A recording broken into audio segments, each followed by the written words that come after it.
Okay guys, can you hear me up at the back? Alright, we might get started now. Shh. Alright, hello everyone and welcome. My name is Anthony. I'm a third year student currently based at Monash Medical Center. Today I've been asked to give you a revision lecture on the topic of endocrinology. If you had a chance to look over the pre-lecture slides, you would have noticed that there's quite a lot of content in there.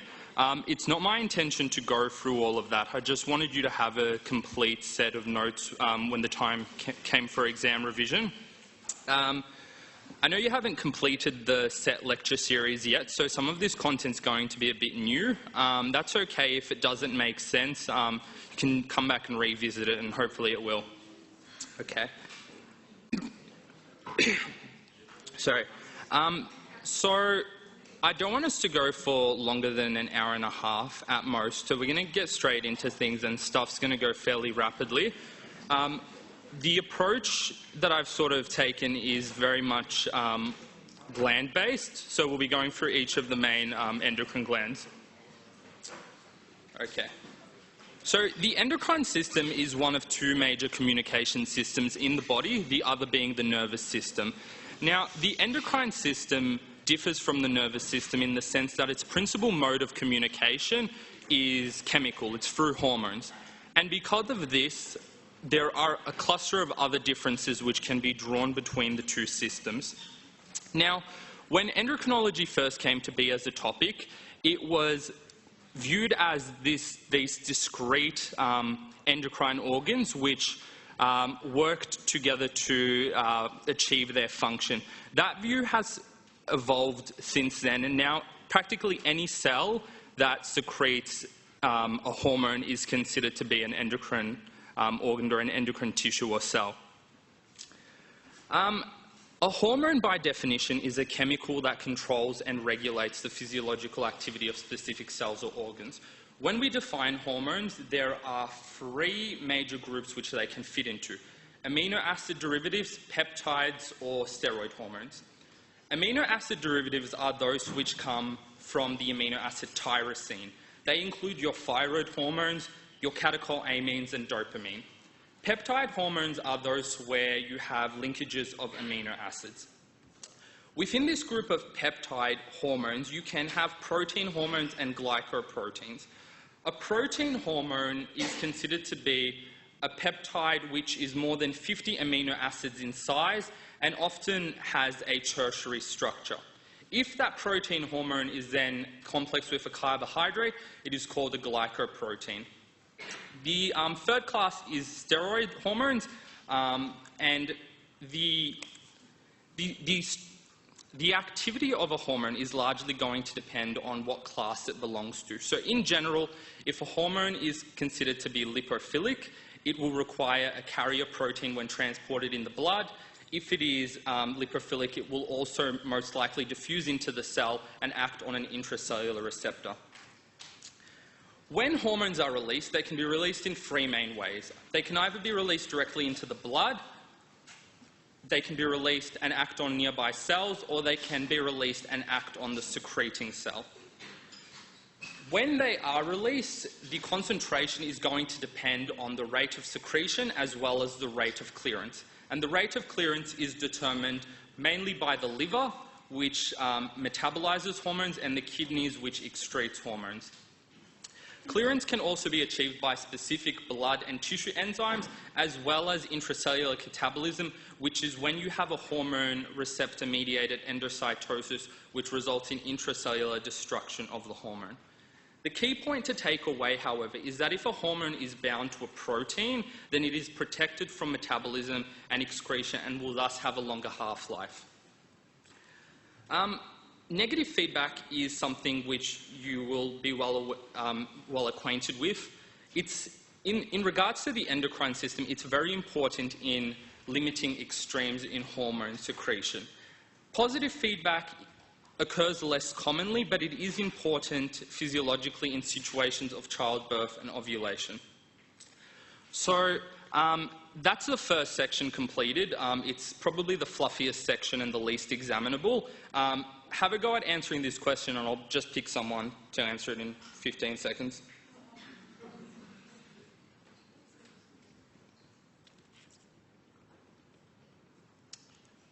How about we just start in that right corner? Do you want to have a go?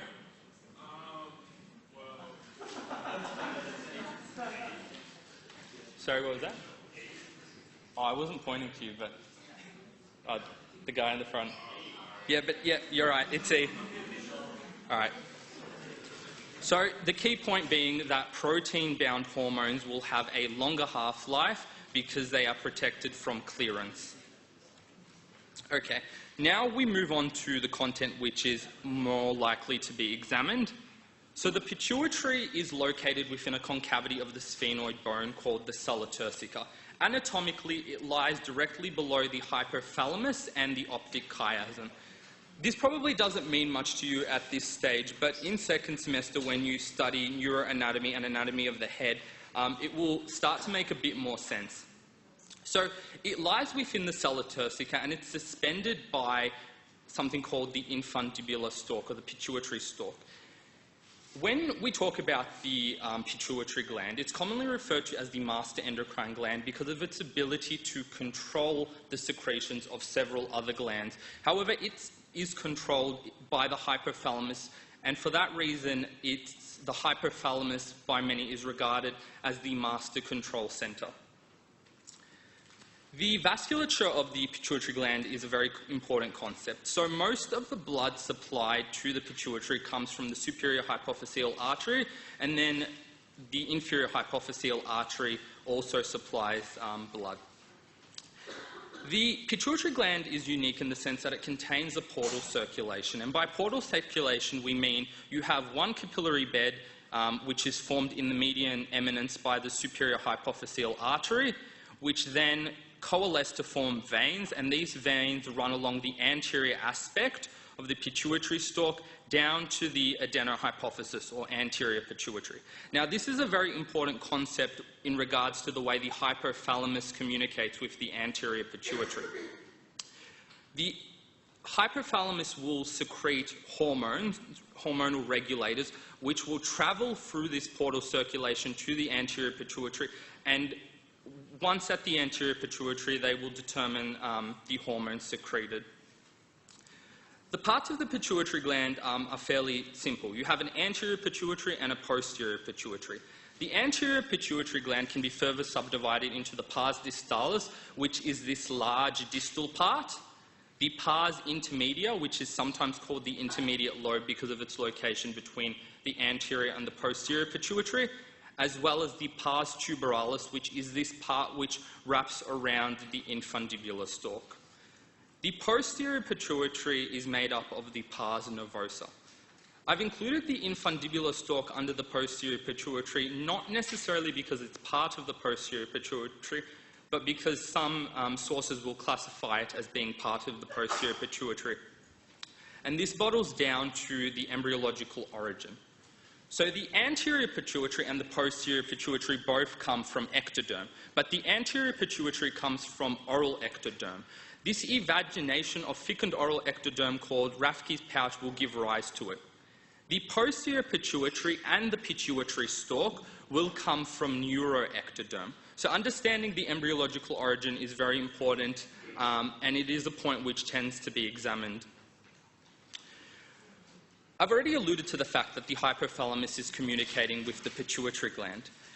The hypothalamus communicates with the anterior pituitary by means of the hypophyseal portal circulation, this circulation connecting the median eminence to the anterior pituitary.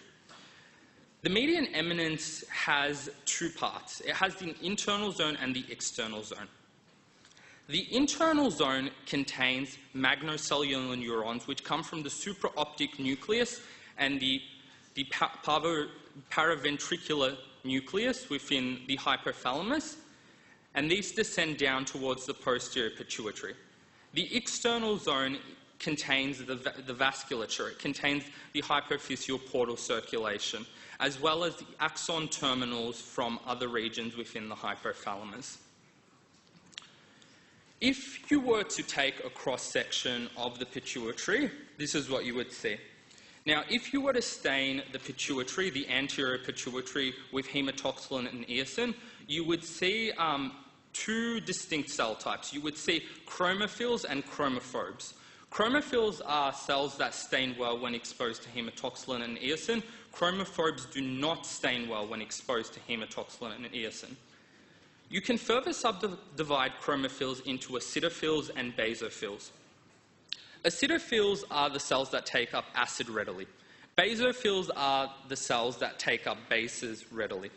This is in red here because you will more than likely get a question which will list a whole bunch of hormones, and it will ask you to specify whether they come from, it will say they come from the anterior pituitary, but it will ask you to specify whether they come from acidophils or basophils. So there's this mnemonic which is used, so B flat, which essentially says that basophils will produce FSH, LH, ACTH, and TSH, and then AGP, which is acidophils producing growth hormone and prolactin. Now, the anterior pituitary will secrete 6 main hormones from 5 different cell types. So the cell types are the somatotrophs, the lactotrophs, the corticotrophs, the gonadotrophs, and the thyrotrophs, and it secretes 6 different hormones. I would recommend when you're studying this in your own time to come and have a look at this table and this slide, because if you understand this, it will make feedback for practically all of the other endocrine organs much simpler to understand. A point which I'd like to highlight is that most of the cells in the anterior pituitary that secrete a hormone require some sort of stimulation. They're principally under stimulatory control. The lactotrophs which secrete prolactin are the only cell types which are predominantly under inhibitory control, and that inhibitory control is from dopamine. So if you were to cut the pituitary, only this hormone, prolactin, would rise in level because it is primarily under inhibitory control. Now we look at the histology of the posterior pituitary. So the posterior pituitary consists mostly of unmyelinated axon bundles of magnocellular neurons. Before, when I mentioned the supraoptic nucleus and the paraventricular nucleus, I alluded to cells to the magnocellular neurons traveling from these nuclei to the posterior pituitary. That's what you see here. You see these magnocellular neurons. What you'll also see on histology is Haring bodies and pituocytes. Haring bodies are varicosities. They're just dilated terminal expansions of the nerve which contain your vasopressin and your oxytocin, and they will be secreted from there. So these hormones are produced in the supraoptic and the paraventricular nuclei and then released in the posterior pituitary. The pituocytes can be thought of being the glial cells of the posterior pituitary. Their function is pretty much to support the cell. Now, you'll notice that I've included a fair bit of histology in this, and the reason for that is every single year you will at least get 2 or 3 marks allocated to histology. Now, that might be a histological section of the thyroid gland, it might be the adrenal gland, or it might be the pituitary gland. So it's good to sort of be able to identify the cells. The 2 hormones which are released from the posterior pituitary are oxytocin and vasopressin, which is also known as antidiuretic hormone. These hormones, while being released from the posterior pituitary, are actually produced in the hypothalamus and then transported to the posterior pituitary for release by means of axoplasmic transport, at which stage they're discharged. Now, when they're discharged, they tend to be discharged with an associated substance. Now, oxytocin is discharged with neurophysin 1, and vasopressin is discharged with neurophysin 2. The neurophycins are these products which come from the precursor molecule used to synthesize oxytocin and vasopressin. They don't have any significant function. They're often described as being carrier proteins, but understanding that they're secreted with these hormones is important. This is a summary slide of the posterior pituitary. If you read this, that's essentially all you would need to know about the posterior pituitary hormone. So I'd recommend having a look at that later. All right, so we're going to move on to some more questions now. And I suppose we'll just move down the row. So 15 seconds, 20 seconds, have a think about it.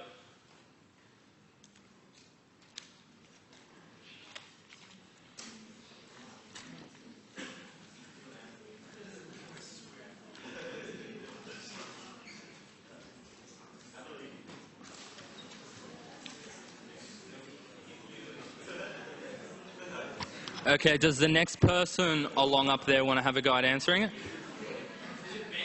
No, we'll come back down to the first row.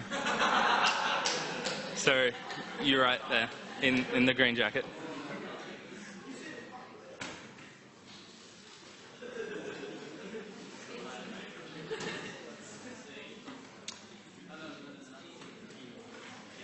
B? Yeah. So, if you remember B flat, you have your FSH, your LH, your ACTH, and your TSH. All right, next question.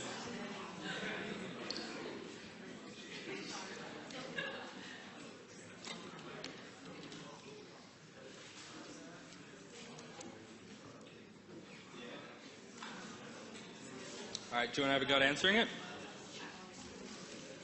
Yeah, you. E? Good. So yeah, just a reminder, the pituitary stalk and the posterior pituitary arise from neuroectoderm, and the anterior pituitary arises from Rathke's pouch. Next person along. Sorry? Yeah, good. So CRH is the only one of these which isn't secreted from the anterior pituitary. So I understand you haven't covered growth yet, so I'm not gonna sort of throw a lot of information your way. Shh. So the release of growth hormone is under the control of growth hormone releasing hormone and somatostatin. Shh, quiet down, guys. So growth hormone releasing hormone is released from the hypothalamus, and it stimulates growth hormone release from the anterior pituitary. Somatostatin, which is also released from the hypothalamus, inhibits the release of growth hormone. When growth hormone is released, it travels to the liver, and in the liver it produces something called IGF-1, insulin-like growth factor 1. This is a very, very important compound, because without this compound, the effects of growth hormone are practically useless. When growth hormone is released, it is released in a pulsatile and episodic way. It goes to the liver and it stimulates IGF-1 release. It will then act at tissues with IGF-1 to promote proliferation, differentiation, and metabolism. Essentially, it encourages growth. There are situations which promote growth hormone secretion and situations where growth hormone secretion is inhibited. For example, stress, exercise, sleep, and an increased concentration of amino acids will promote growth hormone secretion, whereas having postprandial hyperglycemia, a reduction in your plasma amino acids, those will inhibit growth hormone secretion. The point which I'd like to mention is that ghrelin, which is secreted from the stomach in times of hunger, will act on the hypothalamus, and that will promote growth hormone release eventually. So there are a number of disorders which arise if somebody is deficient in growth hormone. If a child is deficient in growth hormone, you get dwarfism. If an adult is deficient in growth hormone, you end up with decreased bone density and decreased muscle strength. If someone has an insulin receptor defect, so this doesn't necessarily include growth hormone deficiency, if they have an insulin receptor defect, you get something called leprechanism. And the reason for this is because cells have an impaired ability to take up glucose. Leron Dwarfism is, I think, something that has been examined in the past. Leron Dwarfism is a type of dwarfism which arises when you have a defect in the IGF-1 receptors. These receptors are very important because, which is evidenced by the fact that somebody with Leron Dwarfism often has high levels of growth hormone. But despite this, they're often shorter than those with growth hormone deficiency, which sort of goes to point out the importance of IGF-1 in mediating growth. Pituitary adenomas are also pretty important. So an adenoma is just a tumour of the glandular epithelium. It's a benign tumour of the glandular epithelium. If that tumour is less than 1 centimetre in size, it's a microadenoma. If it's more than 1 centimetre in size, it's a macroadenoma. These tend to have some characteristic symptoms depending on the particular cell type that is involved within the pituitary. But there are these symptoms which tend to occur regardless of which cell type is affected. And those include headaches, visual field loss, as well as bitemporal hemianopia, which is this situation here where you have a loss of peripheral vision because of compression of the optic chiasm. The typical MCQ question will go, so someone noticed that their peripheral vision has decreased, they've been getting headaches, their vision has begun to double, and then they'll give you a whole bunch of symptoms and they'll ask you to specify what type of tumour it is. So a growth hormone secreting pituitary adenoma is one where you secrete excess growth hormone. In a child, that causes gigantism because the growth plates have not yet fused. In an adult, that causes acromegaly because the growth plates have fused, and so that the growth that occurs is soft tissue growth. The buzzwords for acromegaly tend to be spade-like hands, frontal bossing, somebody has suddenly noticed that their shoes don't fit, or their ring has gotten tight all of a sudden, or prognathism, which is when you have a protrusion of your mandible. These are the symptoms, and they are symptoms you need to know. A prolactinoma is an adenoma or a tumour of the pituitary which secretes prolactin. In women, that characteristically presents with amenorrhea, infertility, osteopenia, and galactorrhea. In men, the characteristic symptoms are erectile dysfunction and loss of libido.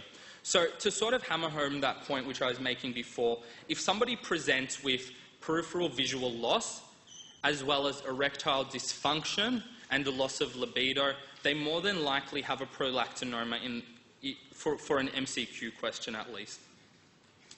There are a couple of other pituitary disorders. I'm not going to go through these. Please have a read of them in your own time. The only one I'll mention here is panhyperpituitarism, which is a condition where you have a deficiency in most or all of your pituitary hormones, and it's normally caused by a space-occupying lesion or a pituitary gland destruction. The way that typically tends to present is, so somebody first notices, so a patient might first become hypothyroid, and then they might develop symptoms which are characteristic of Addison's disease because they've got this progressive loss of the cells in the anterior pituitary. Move on to some more questions now. So I can't remember where we're up to, but just have a think about it for a bit.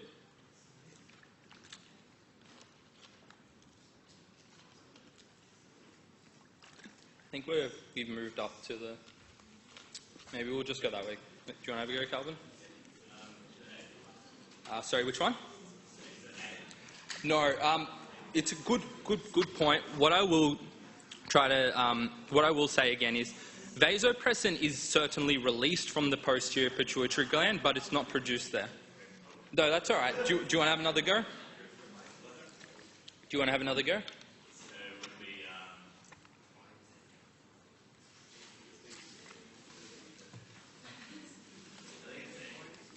C? Yeah. Cool. So once again, prolactin is under dominant inhibitory regulation. Okay. Think about this one for a little bit and then have a go.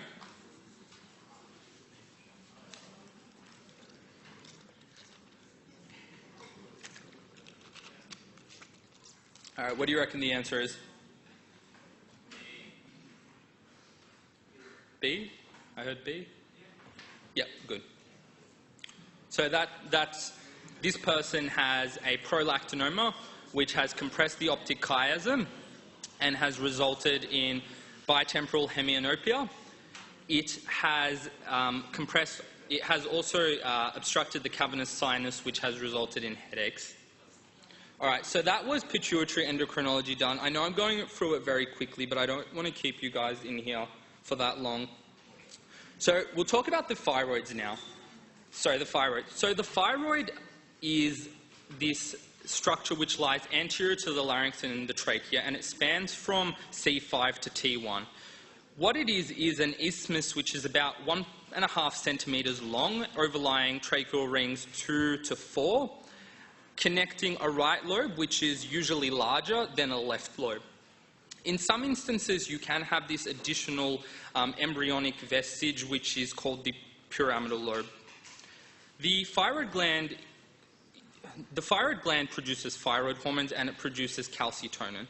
The arterial supply comes from the thyroid arteries, and it's drained by the thyroid veins. The surgical complications of thyroid surgery, I think, are important to be aware of. If somebody has thyroid surgery, a number of things can go wrong. If you damage the recurrent laryngeal nerve, you can end up with hoarseness of the voice. If you get intraoperative bleeding because it's so highly vascular, you can end up with tracheal compression, which can lead to suffocation. Another thing which can occur is inadvertent parathyroidectomy, which I'll talk about in a little bit. So if you were to look at the thyroid, you would see lobules. If you were to then take a cross-section and look at it under a microscope, you would see follicles. A follicle is just a colloid-filled lumen surrounded by a rim of follicular cells that rest on a basement membrane. In the colloid, you have thyroglobulin. That's the predominant content within the colloid. Importantly, the follicular cells will produce and secrete T3 and T4 into the blood, while at the same time secreting thyroglobulin into the colloid. The parafollicular cells, which occur between the follicles, or sometimes between the follicle and its basement membrane, produce calcitonin. And the calcitonin works to decrease serum calcium, as we'll talk about when we look at the parathyroids in a bit. Thyroid hormone synthesis is really important, so I'm just going to slow it down a bit and try to explain this a bit better. So have a look at this for a minute. If you look closely, this is a follicular cell. In its basolateral membrane, it has a sodium iodide symporter, the Nis symporter. In its apical membrane directed towards the colloid, it has this protein called pendrin. The Nis symporter will transport 2 sodium cations and 1 iodide anion into the cell. Once this is inside the cell, the iodide will then travel through the pendrin, where it will enter the colloid. At the same time, the endoplasmic reticulum is producing something called thyroglobulin. The thyroglobulin is then released into the colloid. So you have thyroglobulin being produced and released into the colloid, and iodide being transported by pendrin into the colloid. When the iodide enters the colloid, it is oxidized by an enzyme called thyroid peroxidase. Once the iodide has been oxidized, it will react immediately with the tyrosyl residues on the thyroglobulin. And in this process, you will form diiodotyrosine or monoiodotyrosine. These will then conjugate together, and upon conjugating, it will then enter the cell when TSH acts on the cell membrane. When the endocytosed vesicle of this iodinated thyroglobulin enters the cell, it fuses with lysosomes and is cleaved, and in the process T3 and T4 are liberated. The production of T4 and T3 is disproportionate. So T4 is the predominant product which is produced. T3 is, which is more potent, is produced in lesser amounts. Now, I haven't done that justice, but I can tell people are tired, so I don't really want to drain it, and you can read that in your own time. If you look at the structure of iodophyronines, you can see that T4 has 4 iodine residues and T3 has 3 iodine residues, something which you probably already know by now. The difference between T3 and reverse T3, which is biologically inactive, is that reverse T3 is missing the iodine on the proximal ring, whereas normal T3 is missing the iodine on the distal ring. Reverse T3 is biologically inactive and it's only produced in situations of stress. Here's the thing with thyroid hormones, even though they're amino acid, even though they're tyrosine derivatives, they don't travel in the plasma in their free form. They require transport proteins. So most of the thyroid hormones are transported by thyroxine binding globulin, and then a lesser extent are transported by transferrin and albumin. A very small proportion is free, about 0.3% of T3 and 0.03% of T4 is free. When thyroid hormones are released, they tend to be released, T4 tends to be deiodinated peripherally to become T3 because T3 is about 4 more times potent than T4. When T3 and T4 act on the cells, they will travel through a carrier-mediated protein. Now, even though they're lipophilic, they require an ATP-dependent carrier-mediated transport to allow them to enter the cell. And upon entering the cell, they will bind to an intracellular complex, which will then bind to DNA. And in doing so, you will get this cluster of changes, such as an increase in your basal metabolic rate and cellular O2 consumption. Now, a lot of these effects occur because you have an upregulation of the number and affinity of your beta-adrenergic receptors. So they sort of work by potentiating the sensitivity of the cells to catecholamines and increasing that sympathetic response. In terms of T3 and T4 feedback, they act at both the level of the pituitary gland and the hypothalamus. And if you have T3 and T4 acting at the level of the hypothalamus or the pituitary gland in high concentrations, they will result in decreased TSH secretions. There are a number of other stimulators and inhibitors of TSH secretion, which are probably less important to go through. So this is what I sort of wanted to get to. If you suspect that somebody has a thyroid disorder, you will perform some investigations. Now, a primary thyroid disorder is one where the pathology occurs at the level of the thyroid gland.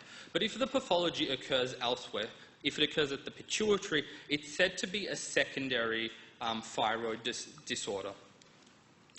If you suspect that somebody has a thyroid disorder because of the symptoms they come in with, you'd order, the first line test would be a sensitive TSH. The second line would be a free T4. So just quickly going through this, if somebody had primary hyperthyroidism, would their free T3 and T4 be elevated or decreased? Somebody just yell it out. Good. And would their TSH be elevated or decreased? Good. What about for secondary hyperthyroidism? Free T3 and T4, elevated or decreased? And TSH? Good. If you had primary hyperthyroidism, what would they be? Yeah, decrease, decrease.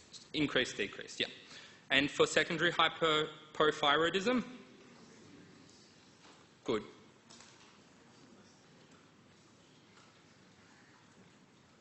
Okay. All right, so the symptoms of hyperthyroidism and hypothyroidism are ones you should be well aware of, and I've included these two mnemonics to sort of help, but really all you really need to know is that hyperthyroidism is associated with an increase in metabolic activity. So you see sweating, you see weight loss, you see tachycardia, an intolerance to heat, whereas hypothyroidism tends to be associated with weight gain, an intolerance to cold, fatigue, and just a whole bunch of these other symptoms. There are specific types of hyper and hypothyroidism. Graves' disease is the most common form of hyperthyroidism in Australia. It's an autoimmune disorder. Now, in this disorder, you get these antibodies called thyroid-stimulating antibodies. and they act on the TSH receptors. They don't destroy the TSH receptors, they just increase, they sort of mimic the effects of TSH and promote increased production of T3 and T4. There are some characteristic signs which are associated with Graves' disease.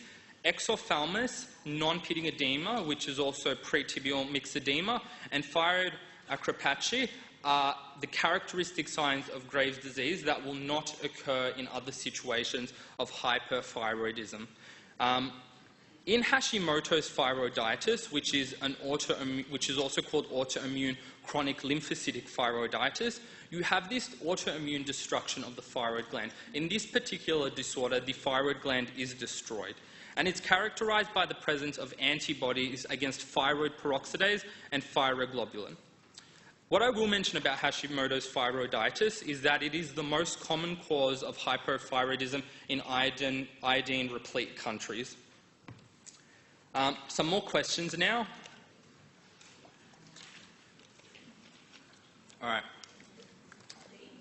Good. Yep, the first line test for any thyroid disorder is a TSH test. So the symptoms have been investigated, the TSH has been measured, and you see that there is low TSH and low serum T4. What sort of condition causes low TSH and low serum T4?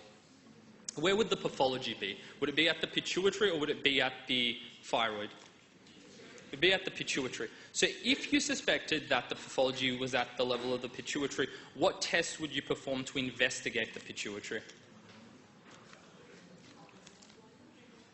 Do you want to have a go? Good, yeah, an MRI of the pituitary, because you know that the pathology is at the level of the pituitary.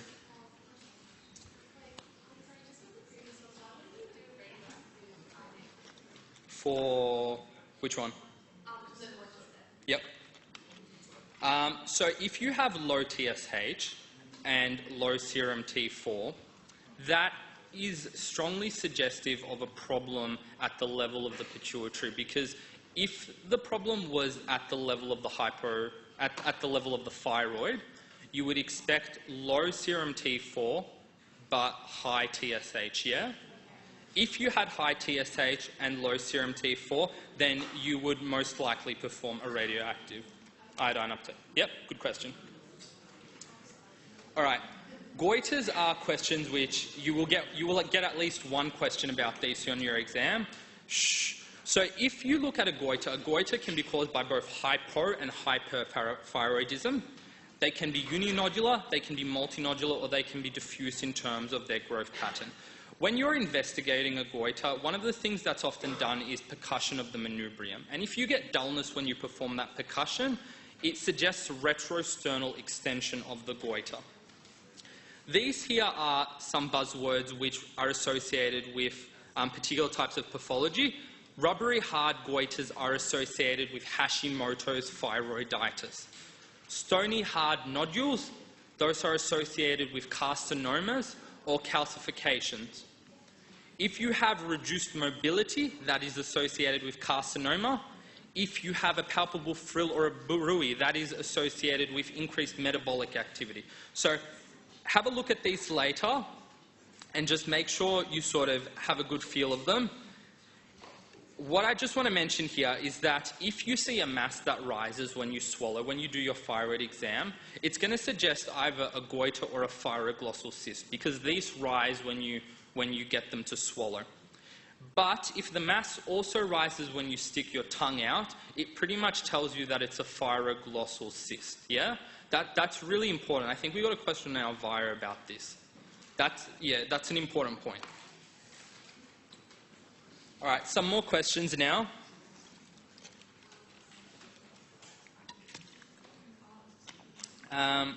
So, where were we up to? What do you think the answer to this one is? We can work through it. So, in Graves' disease, it's an autoimmune disorder where you have TSH antibodies against TSH receptors. Shh. So Graves' disease is a condition which is characterized by exophthalmos, pretibial myxedema, and thyroid acropathy. So what you would not see is bilateral ptosis. Instead, you would see the opposite. You would see exophthalmos. Does anybody know what the difference between exophthalmos and proptosis is? Okay, it seems to be a point which causes a fair bit of confusion. So I suppose I'll just quickly explain the difference. There's a couple of definitions which get thrown around. Proptosis and exophthalmos can be differentiated in a number of ways, in two main ways. Exophthalmos is, by some sources, considered to be a more severe form of proptosis, where the protrusion is more than 18 millimeters. If it's more than 18 millimeters, exophthalmos. Some other sources will tell you that exophthalmos is just proptosis, which occurs in Graves' disease. So those are really the two main differences. Next question. So a man who notices a lump in his neck at the level of the thyroid gland presents to his GP. It's not hard, it's not rubbery, it goes up when he swallows, but it doesn't move when he sticks his tongue out. The fact that it goes up when you swallow tells you it's either going to be a goiter or a thyroglossal cyst. But it doesn't go up when he sticks his tongue out. So what would it be, a goiter or a thyroglossal cyst? Somebody? I heard goiter. Okay, good.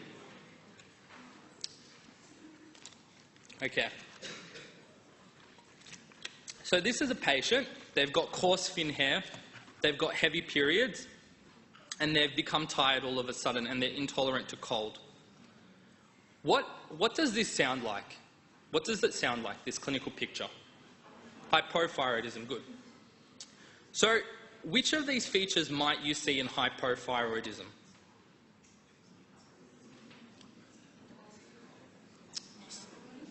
So it's not an easy question, because this one is one where you sort of work out by process of elimination.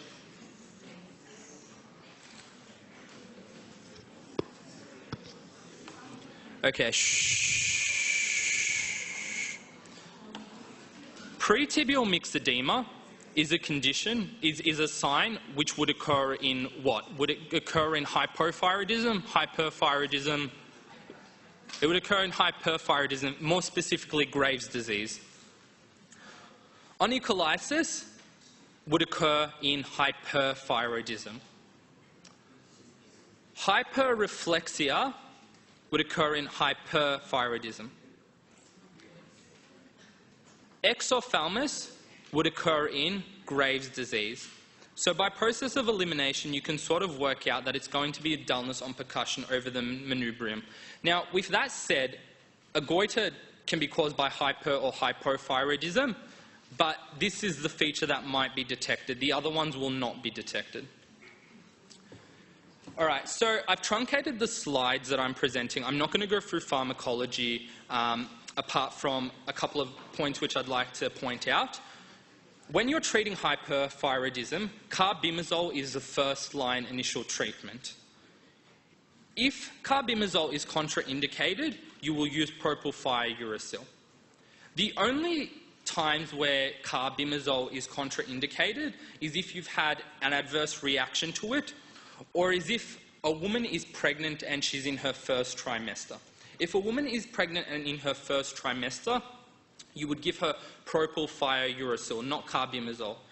Now, the reason for this is it has to do with the stages of embryonic development and the susceptibility of the fetus to the effects of hypothyroidism and hepatic impairment. One of the side effects of propylthiouracil is hepatic impairment. In the first trimester, the fetus is less susceptible to the effects of propylthiouracil than it is to the effects of carbimazole, but that reverts after the second trimester when you would switch the two. Beta blockers are used in the treatment of hyperthyroidism only for symptomatic relief. They improve the symptoms, but they don't treat the cause. And if beta blockers are contraindicated, then you would give diltiazem. For hypothyroidism, that's treated just with replacement. You give them oral thyroxine. If they're in a state of myxedema coma, which is it's either being on the brink of a coma or in a coma due to severely decompensated hypothyroidism, you would treat that with a slow intravenous injection of synthetic T3 or thyroxine. Okay? This is important. If they are in a decompensated state of hypothyroidism, you would give them an IV injection of this. Some more questions now. All right, where were we up to? Do you want to have a go? Yeah, good. A. Easy. All right, so this is Sam. He undergoes a thyroidectomy because he has papillary thyroid cancer. Several months later, he is brought to the ED because he is in an unconscious state after he has become weak and confused. The doctor thinks he's got decompensated hypothyroidism. So how would you treat this? What would you give?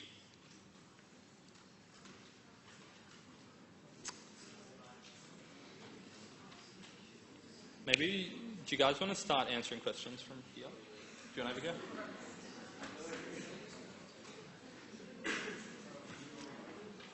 go? Okay. So the answer to this one is just C. You just give them synthetic T3. All right. So that was the thyroids done, and now we're going to talk about parathyroid endocrinology. So the parathyroids are embedded in the posterior surface of the thyroid gland, and they can range in number from anywhere from 2 to 12. The principal function of the parathyroid glands are to produce parathyroid hormone, and parathyroid hormone is involved in calcium regulation. The arterial supply and the venous supply of the parathyroid glands is similar to that of the thyroids, so I won't mention any more about that. If you were to take a cross-section of the parathyroid, you would see two cells. You would see chief cells and you would see oxyphil cells.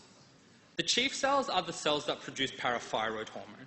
The oxyphil cells are the cells which appear from puberty onwards. They tend to be larger than the chief cells, but their function is unknown. When calcium is regulated, there are three main areas where this occurs: the intestines, the kidneys, and the bones. When the average Western person, so someone like you or myself, will consume about 1,000 milligrams of calcium each day. And of this calcium that is consumed, about 1/3 will be absorbed. The kidneys will filter a lot of calcium, and they'll excrete about 100 to 200 milligrams of this, and the bones will contain the vast majority of the calcium. So 99% of calcium is contained in the bones. So calcium regulation is regulated at three sites: the intestines, the kidneys, and the bones. At the same time, there are three forms of circulating calcium in the body. 50% of the calcium that is circulating is in its free ionized form. 40% is bound to protein, and about 9% is complexed with anions such as phosphate and bicarbonate. The take-home message here is that most of it is in its free ionized form. Just as there were three sites of regulation and free hormones and free transport molecules, there are three hormones which principally affect calcium levels in the body. Now, instead of going through this, I'm just going to refer to this summary table. Parathyroid hormone is produced in the parathyroid gland by the chief cells. Once it's produced, it acts on the kidneys and the bone, and sort of indirectly, it also acts on the intestines. When parathyroid hormone acts on the kidneys, it increases the reabsorption of calcium and it decreases the reabsorption of phosphate. At the same time, it increases the production of an enzyme called 1-alpha hydroxylase. Parathyroid hormone also acts on the bone. When we use the term resorption in regards to calcium homeostasis, resorption doesn't mean bone being deposited. It means that you have calcium that is being liberated from the bone and is entering the circulation. That is what resorption means. So the ultimate effect of parathyroid hormone is to increase calcium concentration and decrease phosphate concentration. Now, you guys did renal recently, so you might remember that when vitamin D is synthesized, it needs to undergo a couple of hydroxylations in order for it to be functional. It undergoes a 25 hydroxylation in the liver, and it undergoes a 1 hydroxylation in the kidneys. And this hydroxylation renders it functional. And when it's functional, vitamin D will act at the GIT to increase the absorption of calcium and phosphate. There are a couple of other things that are done here, but I think what I'll do is I'll just summarize this with 3 key points that are worth taking away. The principal site of action for parathyroid hormone is the kidneys. The principal site of vitamin D action is the GIT, and calcitonin does practically nothing. You can have a calcitonin-secreting tumour in your parathyroid glands, and that won't affect your calcium levels. You can remove all of your chief cells, you can remove all of your parafollicular cells, and there would be no effect on calcium homeostasis. Calcitonin actually does very, very little in regards to calcium homeostasis. There are some other regulators. Estrogen, for example, promotes bone mineralization, which is why postmenopausal women tend to be more susceptible to bone fractures because their levels of estrogen decrease. Cortisol impairs mineralization, and then excess thyroid hormones can also have bone destructive effects. This hormone here, parathyroid hormone-related protein, there is only one thing you need to know about that, and that is that it is secreted by cancers and it leads to hypercalcemia of malignancy. When people have certain types of cancers that are paraneoplastic, they secrete certain substances which alter functions in the body. You often tend to see hypercalcemia, and that is because of the release of parathyroid hormone-related protein. Hyperparathyroidism, I will only mention in passing. So hyperparathyroidism is when you have an overactivity of the parathyroid glands, leading to an increased secretion of parathyroid hormone release. It can be divided into primary hyperparathyroidism, secondary, and tertiary. In primary and tertiary, you will have hypercalcemia, but in secondary, you will have hypocalcemia. The reason for this is that in primary hyperparathyroidism, you have persistent secretions of PTH which result in hypercalcemia, and it can be because of an adenoma of your parathyroid gland. In secondary hyperparathyroidism, you have persistent hypocalcemia, and because of this hypocalcemia, your parathyroid glands are detecting it and they're secreting more parathyroid hormone to sort of bring the calcium levels back up. The only problem is that doesn't work and you just get a lot of parathyroid hormone being secreted. This occurs in situations of severe vitamin D deficiency and chronic kidney failure. In tertiary hyperparathyroidism, it's a situation where you've suddenly corrected secondary hyperparathyroidism, but your parathyroid gland has become so used to secreting high levels of parathyroid hormone that it just is not responsive to any changes in serum calcium. You just get persistently high parathyroid hormone release, which results in high serum calcium. Okay, this is probably the most important part which I will cover in calcium homeostasis in this parathyroid section, and that is the symptoms of hypercalcemia and hypocalcemia. In hypercalcemia, you have your characteristic renal stones, painful bones, abdominal moans, and psychic groans. When you put an ECG on someone who has hypercalcemia, you will see shortening of the QT interval. Okay? Somebody with hypocalcemia, in contrast, will tend to present with hyperactive reflexes, with tetany, and will show QT prolongation. They will also show something called Chvostek's and Trousseau's sign. Chvostek's sign is when you tap along the facial nerve and then suddenly you get this reflex tetany in the facial muscles. In Trousseau's sign, you inflate the blood pressure cuff to the point where you occlude the brachial artery, you leave it there for 3 minutes, and then their hand and arm start spasming. These will probably... I'd be surprised if you didn't get one question which was about one of these on the exam, to be honest. So, we'll move to some questions now. So this person has undergone a parathyroidectomy. So they've removed their parathyroid glands. We're just going to assume for the sake of this that they had one parathyroid gland, okay? Several weeks later, they present to the GP and they've noticed that they've got this tingling in their lips. At the same time, when their cheekbone is tapped, they tend to get a spasming, a positive Chvostek's sign. What would that suggest? Hypocalcemia, yeah. Tracy, who is a 23-year-old medical student, is found to be vitamin D deficient. If you assume that she is otherwise healthy and has normal parathyroid function, what are you likely to see in terms of biochemical changes? Okay.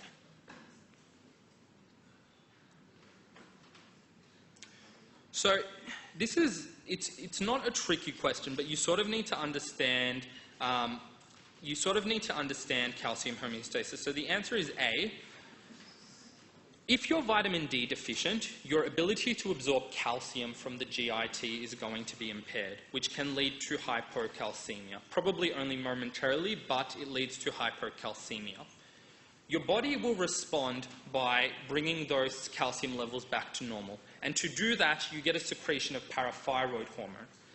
When parathyroid hormone acts on the kidneys, it increases the reabsorption of calcium, and it also acts at the bones to increase reabsorption of calcium, which would bring the calcium levels back to normal. All right, which of the following is correct? Would someone like to have a go at this one? This one's pretty straightforward. I think I probably mentioned this. Okay, so these are all incorrect apart from D. Calcitonin has no dramatic effect on calcium homeostasis. Remember that point.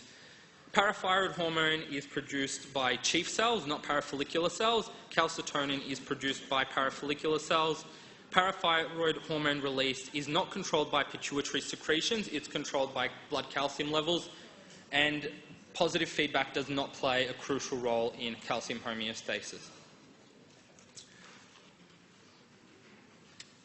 So, I won't get you to answer this question because it should have specified that this hyperparathyroidism is primary or tertiary.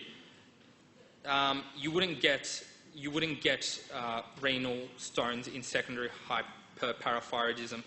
And the reason you get the renal calculi is because you have an elevated serum calcium. Okay. So just a quick note about osteoporosis. You'll cover this in a lot more detail when you study pharmacology, and you'll learn it a lot better. But very simply, osteoporosis is a condition where you have a decreased bone mass. The decreased bone mass results in an increase in susceptibility to fractures from minimal trauma. And the reason the decrease in bone mass occurs is because bone resorption has suddenly exceeded, not suddenly, but it exceeds bone deposition. So you have a loss of the balance which normally exists. In terms of who you tend to see it with, it tends to be seen in women of postmenopausal age, and bones which are trabecular and cortical. So actually, I'm not sure how good your memory is, but you might remember from first year that there's trabecular bone and there's cortical bone. Trabecular bone has a higher turnover than cortical bone. Because of this, the effect of any absorption, resorption, misbalance is going to be greatest on trabecular bone. Look, you guys are probably too tired to go through that, so I'm just going to skip it and go straight to adrenal endocrinology. To be honest, it's quite self-explanatory, and if you read the slides, you'll probably understand it. So moving on to the adrenal. Okay. You're probably fresh out of renal anatomy, so you remember a bit about this, but the adrenal glands are located retroperitoneally, and they're located above and just to the side of the kidneys. The right adrenal gland is pyramidal in shape, but the left is semilunar. Okay? The right is pyramidal, but the left is semilunar. If you were to look at it, you can see that it has an outer cortex and an inner medulla. The outer cortex produces steroids, but the inner medulla produces catecholamines. The vascular supply is important. The only thing I'll mention here, though, is that the veins which drain it, the right suprarenal vein will drain directly into the IVC, whereas the left suprarenal vein drains into the renal vein, left renal vein. And that tends to be, this tends to feature in at least one MCQ, which will ask about the drainage. So do please have a read of this. The other thing I'd like to mention is the embryological difference in the cortex and the medulla. The mesoderm gives rise to the cortex, but the medulla arises from neural crest ectoderm. Take a cross-section of the adrenal gland and you can see a number of layers in the cortex. You can see a capsule, the zona glomerulosa, the zona fasciculata, and the zona reticularis. This pretty much summarizes it all. The zona glomerulosa, the zona fasciculata, and the zona reticularis all produce steroids. The zona glomerulosa produces mineralocorticoids, the fasciculata produces glucocorticoids, and the zona reticularis produces androgens. This, the way that a lot of people remember this is salt, sugar, sex. The deeper you go, the sweeter it gets, because of the very funny. Because of the actions that the hormones have. So, mineralocorticoids, aldosterone. You will probably remember what this does from your recent studies on renal physiology, but essentially this promotes sodium retention and it promotes potassium excretion. Glucocorticoids have three main... So actually, what I'm going to try to do is, we've got 4 slides which go on and explain the function of the hormones. I'm going to try to summarize them all just in this slide, so pay attention. Glucocorticoids have 3 main functions. They have metabolic functions, they have immunosuppressive functions, and they have anti-inflammatory functions. The metabolic functions can be thought of as contributing to a state of hyperglycemia. Glucocorticoids are often described as being diabetogenic because their actions result in an increase in your serum, in your blood glucose levels. Mineralocorticoids we mentioned, androgens are produced in the zona reticularis. The effect of androgens in the zona reticularis is more important for females than it is for males because males have other sources of androgen production, whereas the zona reticularis tends to be the only site or the main site of production in females. Also know that adrenache, which is the maturation of the adrenal cortex, that occurs between ages 6 to 10 and it results in these distinct zones developing. So I'm going to skip this and go straight to this. So steroidal genesis, I think you had a lecture on this today. No? Or sometime. Did you have a lecture on this today? Last week? Okay. Steroids are produced from cholesterol. That cholesterol is either made within the body or it is obtained from the diet. Cholesterol that is made from the body is obtained from acetyl coenzyme A. Cholesterol that is obtained from the diet is transported to the adrenal cells by cholesterol-rich, low-density lipoprotein. When we talk about steroidal genesis, there's a lot which goes on in this, and to be honest, it's not It's not something which you really need to know much about. The thing which you do need to know is that for steroids to be synthesized, you need to get cholesterol across the inner mitochondrial membrane. In order to do that, steroid acute regulatory protein has to be operating. So if this protein is not working, you get an impairment in steroid synthesis, which is why STAR is often described as the rate-limiting step in steroidal genesis. Okay? If cholesterol is produced de novo, and this is a point which, it's a point which is important, but it's not one which is really publicized that much. If you're producing steroids from cholesterol that has been produced inside the body, there is another rate-limiting enzyme, and that is HMG-CoA reductase. HMG-CoA reductase is involved in the production of cholesterol because it is involved in the conversion of HMG-CoA to mevalonate.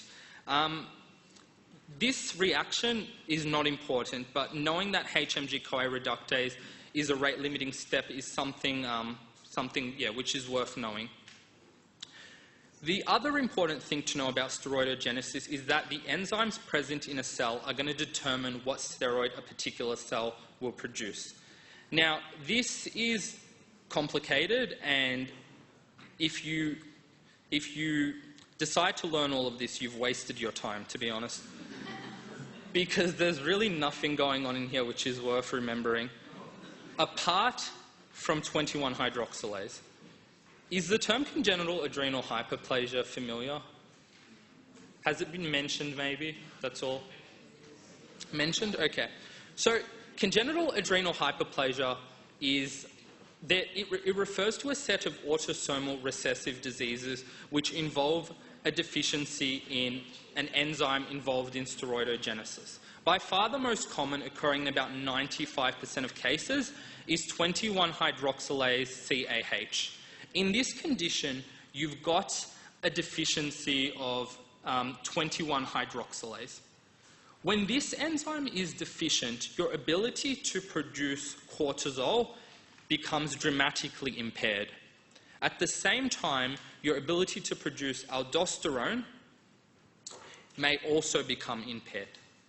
So if a patient comes in and they have congenital adrenal hyperplasia, characteristically they will have low levels of cortisol, maybe aldosterone, but high levels of androgens and ACTH.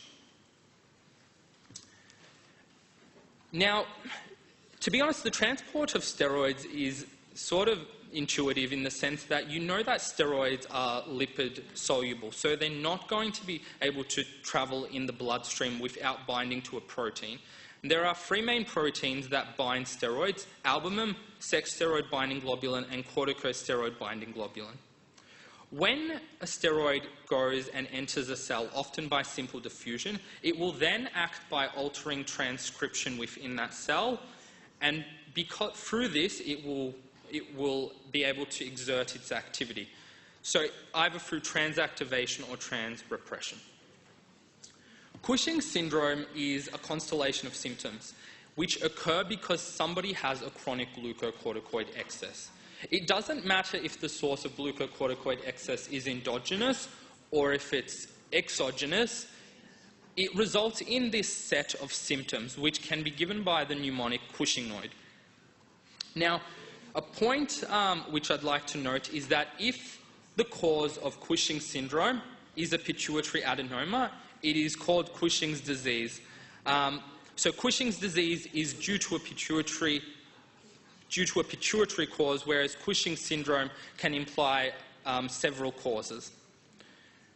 The characteristic features are central obesity, intrascapular fat pad called buffalo hump, a moon face, easy bruising, abdominal striae. These are characteristic symptoms, and I'll be honest with you, when you're in the hospital and you see someone with Cushing's syndrome, they're more than likely to have a few of these symptoms. I've seen 2 patients which have this, and the intrascapular fat pad, which don't call that a buffalo hump in their presence because just don't do it. And this central obesity are characteristic. So we're going to do this together. Just take 20 seconds to mentally think about what you would fill this out with. I'll give you the first one, and then we'll go through it in a tick.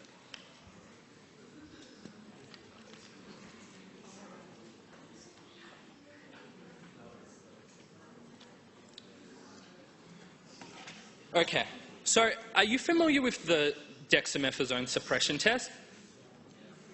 Yes, no, maybe? You learnt it today? Okay, all right, cool. Yep, sure. I think somebody wanted me to explain it. So the Dexamethasone Suppression test is a test which is used to investigate for Cushing's syndrome. When you suspect that somebody has Cushing's syndromes based on the clinical features, so the symptoms that they come in with or the signs, you perform this test. It involves giving a low-dose dexamethasone and a high-dose dexamethasone, and then measuring the cortisol levels afterwards. So dexamethasone is a steroid that's given exogenously, and when you apply it, it's supposed to mimic the effects of an endogenous steroid by acting at the pituitary and promoting negative feedback. So if somebody is given dexamethasone and they have a normally functioning pituitary, their secretion of ACTH will become decreased, and so their level of cortisol should decrease. In a patient with Cushing's disease, the cortisol level is high. That is, by definition, what Cushing's is. The ACTH will also be high because you've got the pituitary gland secreting ACTH, which is then acting on the adrenal gland to cause a high amount of cortisol. If you give a patient which has this dexamethasone, if you give them low-dose dexamethasone, it will have no effect. The feedback is not, it's unable to overcome the secretion of the Cushing's disease tumour or whatever. But if you give them high-dose dexamethasone, it's able to overcome it, so we say it's suppressed. So the typical finding on a dexamethasone suppression test for someone with Cushing's disease is no suppression with low-dose dexamethasone, but suppression with high-dose dexamethasone. In the case of an adrenal tumour, you've got high cortisol because the adrenal tumour is secreting the cortisol. You've got low ACTH because of the negative feedback effect. And the dexamethasone suppression test is not going to do anything to the level of cortisol because the pituitary is unable to exert an influence on this. In particular types of cancer, such as small cell carcinoma of the lung, you can get an ectopic ACTH tumour, which is when this tumour secretes ACTH. This ACTH works in the same way that ACTH from the pituitary works. It goes to the adrenals, it acts on the adrenals, and it promotes an increase in cortisol. You will have high ACTH and high cortisol. But yet again, there will be no change in terms of the dexamethasone suppression test. This is sort of just the feedback which I'm alluding to. So I would strongly recommend coming back and looking at this for the purposes of the exam, because it is something which is really important to get. Addison's disease is primary hyperadrenalism. It's sort of you can sort of think of it as being the opposite of Cushing's in the sense that you have inadequate cortisol. The most common cause of Addison's by far is an autoimmune disease, which causes the characteristic symptoms of increased skin pigmentation, postural hypertension, weight loss, this sudden desire for salt. These all occur in Addison's disease. So what I would recommend with Cushing's and Addison's is just to know the buzzword symptoms. You don't need to know the entire list, just the buzzword symptoms, as well as how you would diagnose it. So with Addison's, you perform something called an ACTH stimulation test, which is just when you give them ACTH and then you measure the change in cortisol level. If you get no change, it suggests that you've probably got primary hyperadrenalism. Adrenal tumours are also important. Conn's syndrome is when you've got a tumour in your adrenal gland that secretes aldosterone. Because it's secreting aldosterone, you get a retention of sodium and an excretion of potassium, causing hypernatremia and hypokalemia. Because of this, you get hypertension as well as low renin levels. In a pheochromocytoma, this is when you've got a tumour in your medulla, and this tumour secretes catecholamides. The characteristic feature of a pheochromocytoma is episodic symptoms that are not constantly present. So you can get sudden anxiety or panic attacks. You can get sudden episodes of sweating or hypertension or palpation. That's what tends to give it away. So Conn syndrome and pheochromocytoma, you don't need to know a lot about them. If you know what's on this slide, I think that's probably all you need to know about them. Okay, we'll do some more questions now. There are a few here.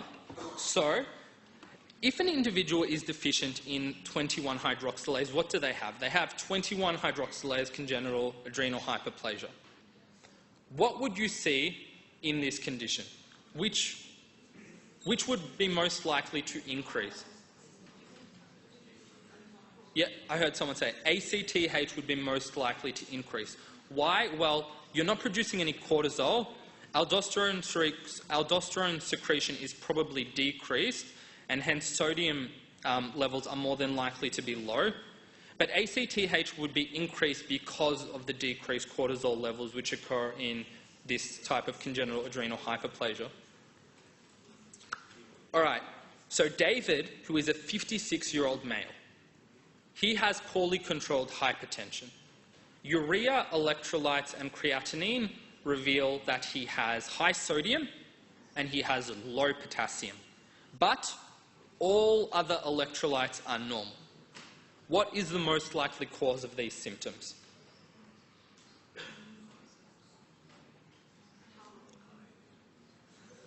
Okay. Does someone want to have a go at this one? Just yell it out. Yeah, that's right. So, you know it's not a pheochromocytoma. It doesn't have any of those symptoms. You know it's not congenital adrenal hyperplasia or Addison's because of the hypernatremia. So you're probably thinking chronic renal failure or Conn syndrome. All of the other electrolytes are normal, so it's not chronic renal failure, it's Conn syndrome. If somebody has Conn syndrome, I won't get you to answer this one, I'll just give you the answer. If somebody has Conn syndrome, the most appropriate investigation to perform next is an aldosterone-renin ratio. Okay? Aldosterone will be high and renin will be low. Okay. Somebody has Addison's disease, so they've got a deficiency in glucocorticoids. What is most likely to occur? Sorry, what is most unlikely to occur?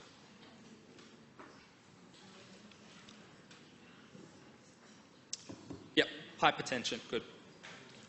You would see hypotension in Addison's disease, not hypertension. Okay, let's just quickly do this. In Cushing's disease, would cortisol be increased or decreased? Yeah, ACTH, increased, yeah. I feel like I've hammered home this point, and the fatigue, I'm sensing it. So these are the answers. And I'll put all these slides up, so don't worry. Did you guys want to see it? All right, sorry. All right, so I'll explain it then. So Cushing's disease, ACTH is up, cortisol is up. Addison's disease, you've got primary hyperadrenalism. Your adrenals aren't producing cortisol, so cortisol is going to be low. The anterior pituitary is going to respond to these low levels by increasing ACTH secretion. In congenital adrenal hyperplasia, you're going to have low cortisol and high ACTH as well. And if a patient is taking exogenous steroids, so this is actually, I should mention, this is actually very important to know this for an MCQ. If you give somebody an exogenous steroid, it sort of acts on the pituitary. For example, if you give them prednisolone, it acts on the pituitary in the same way that cortisol would act. and it results in decreased ACTH secretion, which would result in decreased cortisol. So those would be the biochemistry, biochemical findings. Okay. All right. Cortisol is produced in the zona fasciculata, which most accurately pertains. All right. Because I didn't go through the slide, I suppose I'll go through this. Cortisol release is not stimulated by renin. Cortisol is not a hypoglycemic agent, it's a hyperglycemic agent. It's diabetogenic. It increases your blood sugar levels.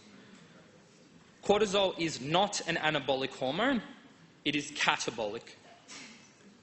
Cortisol does have a peak blood concentration in the morning. And it's not composed of amino acids, it's a steroid hormone. So cortisol has a peak blood concentration in the morning. When would cortisol be at its lowest? Yeah, I heard during sleep, it would be quite low during sleep. They tend to say that midnight cortisol is the lowest. Yeah, so just keep that in the back of your mind. Midnight cortisol, lowest levels. Cortisol peaks in the morning. With cortisol, you tend to get a surge before you wake up. Have you guys heard of that? You get a cortisol surge before you wake up. Did we get an MCQ on that? Maybe we did. Yeah, you get a surge before you wake up. All right, we'll label this. All right, so this is, like I wrote this question, but I would not be surprised if you got a similar question on your exam. They tend to like to do this thing where they give you a slide, they label A, B, C, D, E, and then they tell you a little bit about it and ask you to name the layer. So, it's sideways, I know. I think like in the past, they've given slides like this upside down, so just have good bearing, I guess. Where is aldosterone produced? In terms of the glomerulosa fasciculata or reticularis, where is aldosterone produced? Yeah, which one of these is the glomerulosa? B, good. So B is the glomerulosa, and A is the capsule. Where is cortisone produced? Yeah, and where is that? Good. All right, so which layer has the typical foamy, spongy appearance? C again, and that's because of the presence of spongiocytes. They give it the foamy appearance. Another thing worth mentioning is that the cells, these spongiocytes, if you were to look on the inside, you would see a high level of mitochondria, you would see lipid droplets, and you would see extensive smooth endoplasmic reticulum. I've written that down in the previous slides, but those are the three hallmark features of a spongiocyte. High levels of mitochondria, extensive smooth endoplasmic reticulum, and extensive lipid droplets. Finally, where are the chromaffin cells? Yeah, which is E. Good. All right, so we're up to the very last section. I know I've rushed through a lot of this. It's quite late, to be honest, and I don't want to spend too much time on content which you can read over and have you fall asleep. So I've been going through things relatively quickly, but to be honest, if you read over the slides, you're going to get a lot more out of it than just coming here and having me talk for an hour and a half. But because diabetes you haven't covered, I'll slow it down a bit. All right. So, do you do histology? Do you get a histology workshop on the pancreas? No. Okay. I don't think we got one, but it doesn't stop them from asking questions about it. So, yeah. The pancreas has two components. It's got your endocrine components and your exocrine component. Shh. Your endocrine components are the islets of Langerhans. Your exocrine components are the other parts, okay? So the islets of Langerhans, if you were to look at a histological slide, that is what they will look like. There are circular aggregations, and they're scattered throughout the pancreas. You'll see up to 1 million of these in the pancreas, okay? So if you see this on an image, that's an islet of Langerhans. Collectively, they make about 2% of the pancreas's volume. Inside the islets of Langerhans, you've got beta cells, you've got alpha cells, and you've got delta, gamma, and epsilon cells. So A, B, C, D, E. Okay. So alpha cells and beta cells are the ones you really need to know, though. So beta cells produce insulin, alpha cells produce glucagon. Your delta cells produce somatostatin, I believe. Your gamma cells produce polypeptide P or protein polypeptide or something like that. And then your epsilon cells produce ghrelin. I don't think that's important, but you definitely need to know that the beta cells and the alpha cells produce what they produce. When insulin is produced, it has a number of functions. It promotes the synthesis of glycogen, it promotes the synthesis of lipids, and it promotes the synthesis of proteins.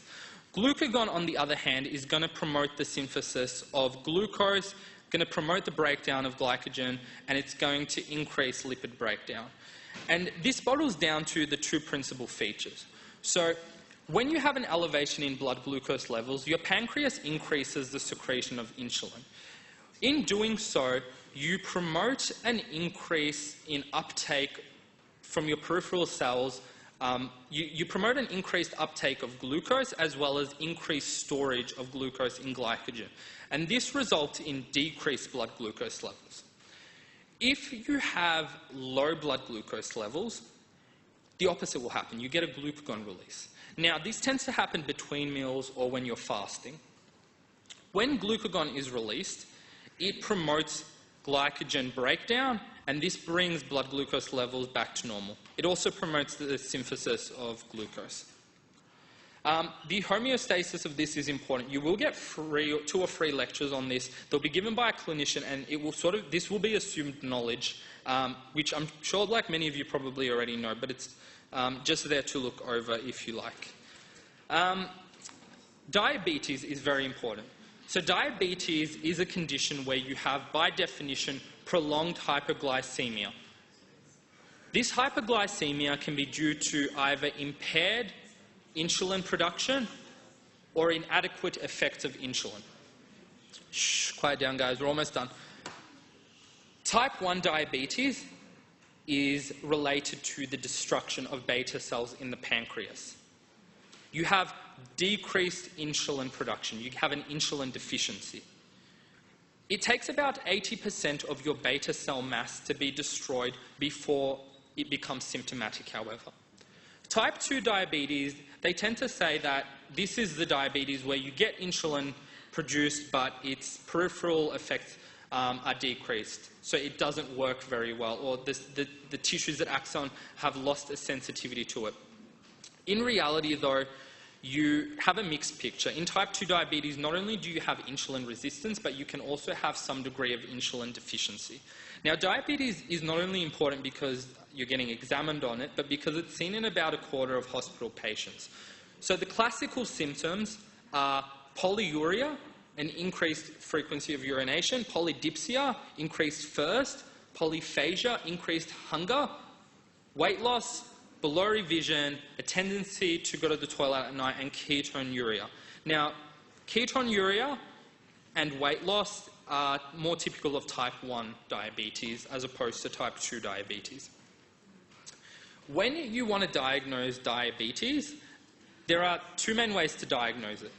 You have to have the presence of symptoms and 1 abnormality in any of these blood tests. If you don't have the presence of symptoms, you need to have 2 abnormalities in blood tests on separate occasions. This is probably what you need to know to diagnose. This is probably more than you need to know to diagnose diabetes. I'm sure this is all going to be mentioned to you when you have your lectures. What I will point out is that the criteria is a fasting blood glucose greater than 7 millimoles a litre, or a random blood glucose, which is greater than 11.1 millimoles a litre. You can also diagnose it with HbA1c. Do you guys know what HbA1c is? Yes? No? Sort of? Okay. No. Okay.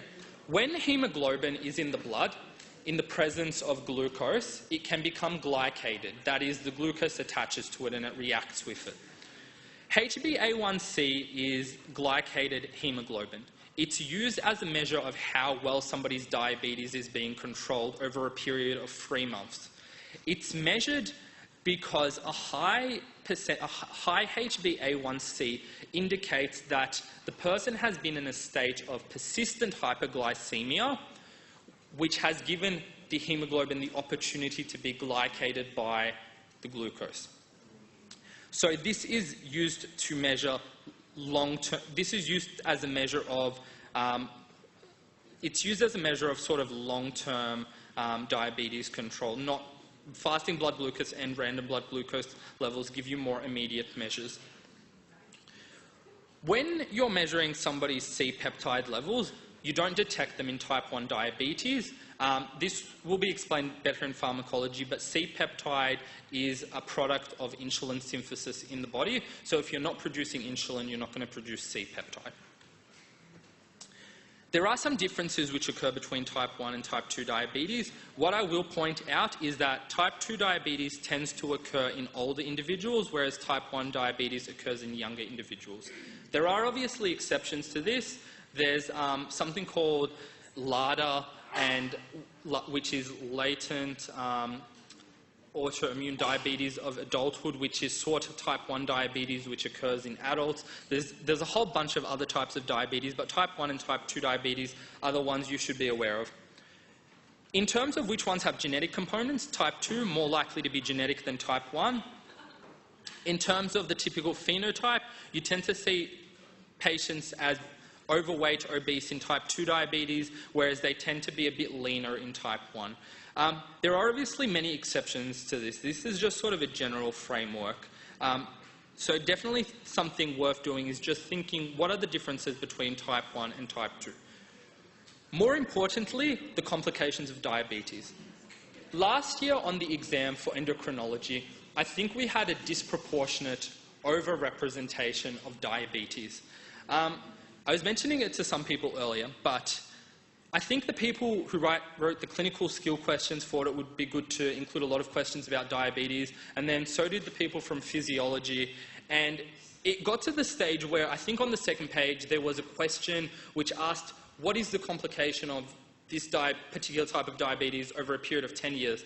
And then on the third last page of the exam, it was like, this is a complication of diabetes, and it gave you the answer to that question. So, if there was one thing you learnt well about diabetes, that would be the complications. You can split them into microvascular, macrovascular, and acute. The ones I will point out now are retinopathy, so you get damage to your retina, which results in visual disturbances. You get nephropathy, damage to your kidneys. Neuropathy is damage to your nerves. The nerves which can be damaged are not only sensory and motor nerves. Autonomic nerves are quite frequently damaged in diabetes, which is why postural hypotension, so hypotension upon standing up, is a very common symptom of poorly controlled diabetes over the long term. Gastroparesis is paralysis of It refers to damage to the nerves which are responsible for gut motility, resulting in usually constipation, but sometimes you can also get diarrhea from it. The macrovascular complications are just simple. You can get a heart attack, you can get a stroke, or you can get an infarct of a distal limb, resulting in claudication. So definitely go over the complications. In terms of the acute complications, you have diabetic ketoacidosis, which occurs in type 1 diabetes, more so than type 2 diabetes. Hypoglycemia, which is low blood sugar levels, usually occurs if somebody's been given too much insulin. But yeah, definitely look over this. These are some other complications which are less important, although you might come across. What's important, though, is treatment. And I've removed a lot of this, and I'm just going as sort of an overview. If you're asked what is the first-line management of diabetes, that is lifestyle modifications, hands down. It's very effective, especially for type 2 diabetes. They've done several studies and have found that it's equally effective, if not more effective, than some of the medications that are given. If you are treating it with medications, which practically everybody is, type 1 diabetes is treated with insulin. Type 2 diabetes, first line is a drug called metformin. Second line tends to be sulfonylurea. Historically, it's the preferred second line, although there are a lot of other drugs which can be given second line. The mechanism of action of these and some of the more specifics I've included, and when I upload the final post-lecture slides, that will have it all in there. But metformin, if there is one thing you remember from now, that is it's contraindicated in renal impairment. You can't give metformin to someone with renal impairment, which is quite possible that somebody who has renal impairment could have diabetes, especially since nephrotoxicity is a complication of diabetes, okay? So you tend to see it in the hospital that somebody who's got renal impairment, they have to avoid metformin.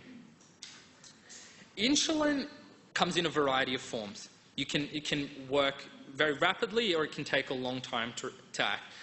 The way it's given is something called a basal bolus regime, which is basically you give someone insulin, a long-acting or an intermediate-acting insulin, which is supposed to last for a long period of time, and then you give them bolus injections around the time they consume meals, or after they've done some exercise or they've consumed some meals. You alter it, really with the ultimate goal of mimicking the physiological function of the pancreas. Okay? If somebody is a type 1 diabetic, never ever withhold insulin. Even if they become hyperglycemic because of the insulin, never withhold it. You can half it, you can reduce it, but never withhold it. This is in red because this is probably one of those, you know how like there are these questions which tend to require specific knowledge on the exam? This is probably one of them. In a hyperglycemic emergency, you give someone short-acting insulin intravenously, okay? Just remember that. So this is a bit more on the drugs, which I'm not going to bore you with, so we'll just do some questions before we finish up. Select the correct statement regarding the endocrine pancreas. Okay, so beta cells, what do they produce? Do they produce glucagon, yes or no? Okay, good. Glucagon, does that stimulate the synthesis of glycogen, yes or no? Yeah. Endocrine hormones are secreted into the pancreatic and accessory pancreatic ducts. Is that true? No, because by definition, it's a ductless gland. The islets of Langerhans make up 2% of the pancreatic volume, yes or no? Good. Tom, 62-year-old type 2 diabetic. Which of the following is the most appropriate initial investigation for diabetic nephropathy?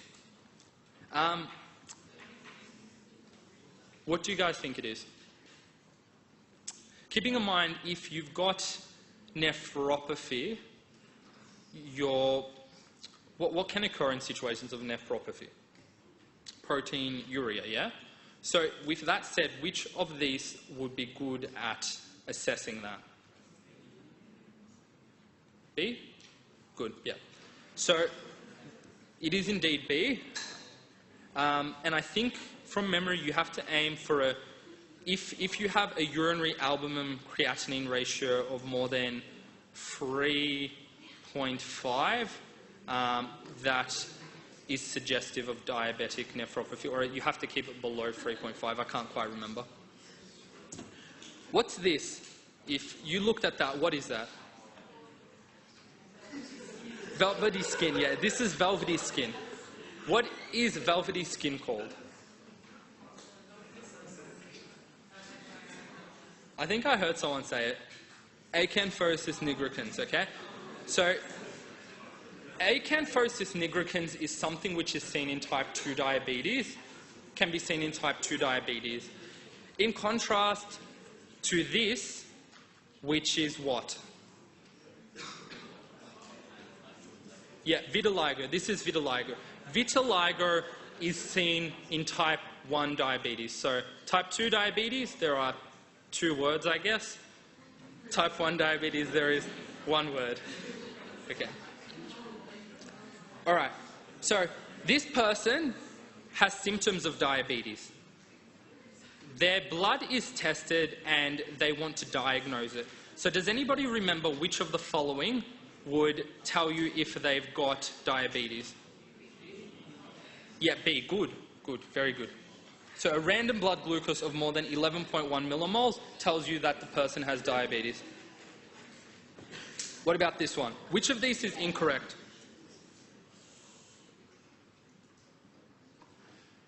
Actually, this is probably... I didn't really go through... I didn't go through sulfonylureas, so I'm just going to give this one. So, sulfonylureas are not indicated for type 1 diabetes because they work by promoting increasing insulin secretion from your beta cells. But in type 1 diabetes, you don't have beta cells, so it's useless to give sulfonylureas. They wouldn't do anything. I think this is the very last question. Which of the following is not a well-recognized complication of diabetes?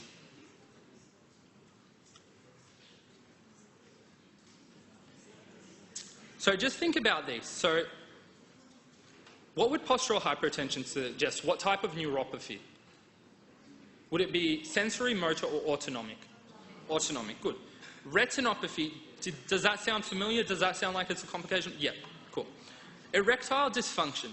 Now, if you remember back to first year, actually you guys have, I'm sure you've come across this, but do you recall that the what the parasympathetic nervous system's role is in terms of an erection? The term point and shoot, parasympathetic is responsible for the erection, whereas sympathetic is responsible for the ejaculation. Does that sound like it could be a complication? What about microcytic anemia? No, good. So it's not microcytic anemia. So that is the end. I just wanted to firstly apologize if it was too quick. I've made the notes detailed because I want you to sort of have something to study from for the exam. But really, just best of luck with the exam. I hope you guys absolutely smash it, and good luck with the rest of the year.